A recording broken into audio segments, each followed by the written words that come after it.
ನಮಸ್ಕಾರ, ಚಿಟ್ಟೆ ಹೆಜ್ಜೆಗೆ ಸ್ವಾಗತ. 2023ರಲ್ಲಿ ದಾಂಪತ್ಯ ಜೀವನಕ್ಕೆ ಕಾಲಿಟ್ಟ ನಮ್ಮ ಕನ್ನಡ ಸೆಲೆಬ್ರಿಟೀಸ್ಗಳು ಯಾರು ಅನ್ನೋದನ್ನ ಈ ವಿಡಿಯೋದಲ್ಲಿ ನೋಡೋಣ.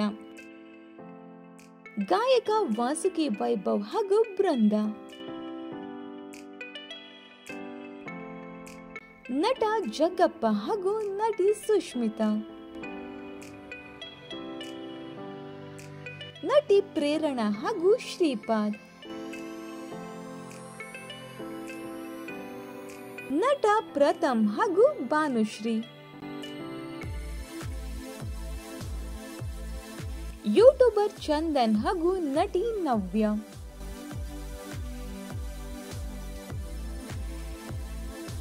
ಇನ್ನು ಇವರಲ್ಲಿ ನಿಮ್ಮ ನೆಚ್ಚಿನ ದಂಪತಿ ಯಾರು ಅನ್ನೋದನ್ನ ಕಮೆಂಟ್ ಮೂಲಕ ತಿಳಿಸಿ. ಈ ಒಂದು ವಿಡಿಯೋ ನಿಮಗೆ ಇಷ್ಟವಾಗಿದ್ದರೆ ಲೈಕ್ ಮಾಡಿ, ಶೇರ್ ಮಾಡಿ, ನಮ್ಮ ಚಿಟ್ಟೆ ಹೆಜ್ಜೆ ಚಾನೆಲ್ನ ಫಾಲೋ ಮಾಡಿ. Thank you.